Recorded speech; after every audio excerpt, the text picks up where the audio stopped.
And now, Daljit Dhaliwal.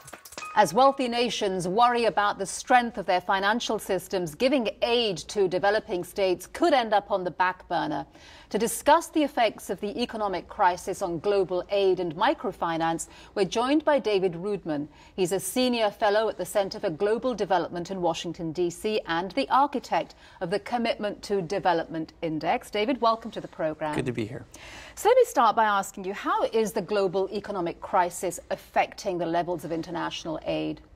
Well, it's a little too soon to tell because it takes, governments work on an annual cycle. Every year they decide how much to spend, and then it takes a while for that money to move down the pipeline and actually reach poor countries.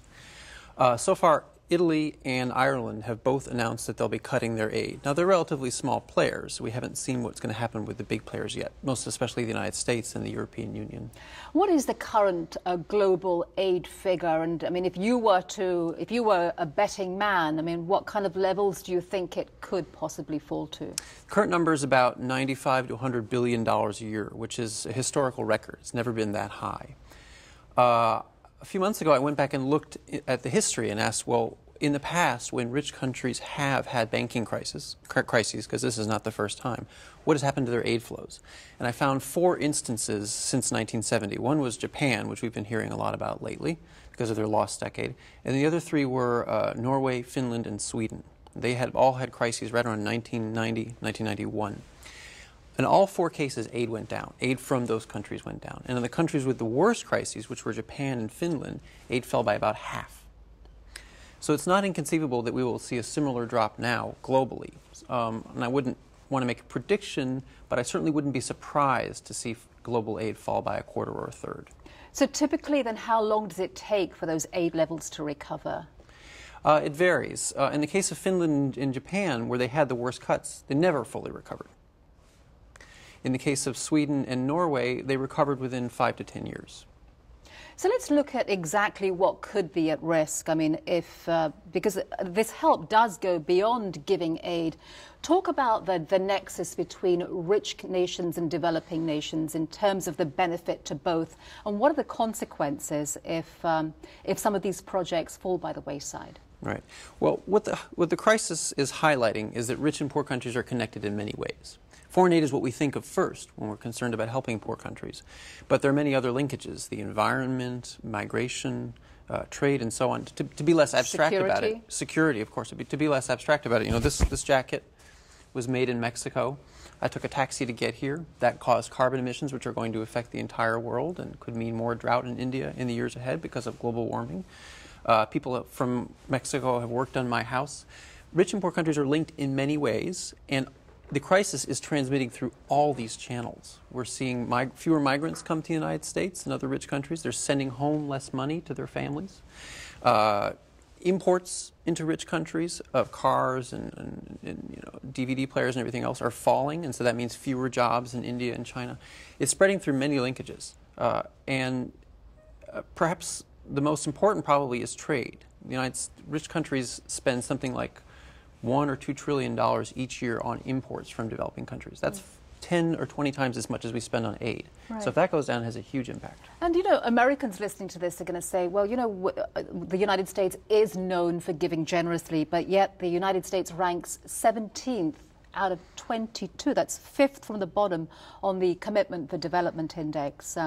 Why is that? Talk a little bit about your criteria. That's right.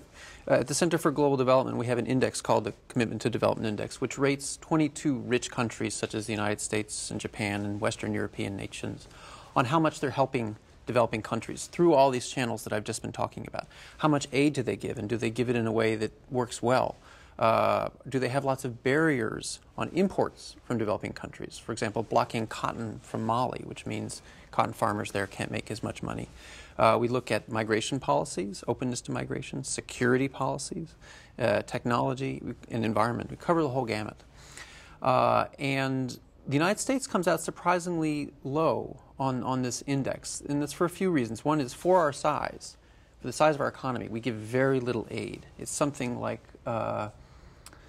10 cents a day per person, per American. But in terms of the gross total compared to other countries who may give more in terms of their GDP, doesn't the United States give more in its gross total? if you don't count the European Commission as a country, and a lot of Europeans now are beginning to think of it that way, then the United States is the world's largest donor. But of course, we also have the world's largest economy. So per person, we're really not giving that much compared to Norway or Sweden.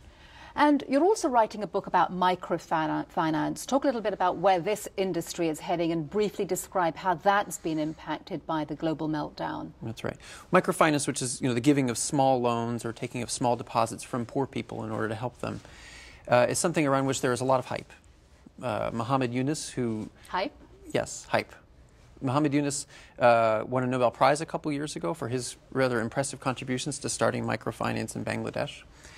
And it's a lot of people think, it appears that a lot of people think that it's a great solution for reducing poverty. My impression is that it is hyped, that we don't actually have clear evidence that it systematically lifts people out of poverty. That said, it's hard to be too critical of something that is serving 50 million people who are voluntarily borrowing and saving with these institutions. They must know what they're doing.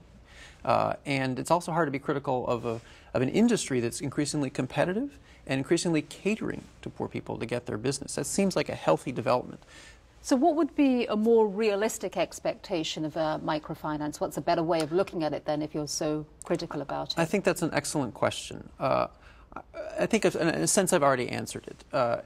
The fact that it's supporting thriving, competing institutions, especially in places like Mexico and Bangladesh, and that millions of people are choosing to use those services is a good sign that something healthy is going on. It's not going to transform their lives. It's not the same thing as industrialization, which is what really ended poverty, or at least reduced it, in the United States and Europe and increasingly in China.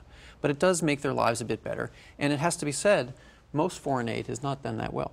So by the standards of most foreign aid, it's doing pretty well. All right, David Roodman, thank you very much for coming on the program and sharing your insights with us. You're welcome.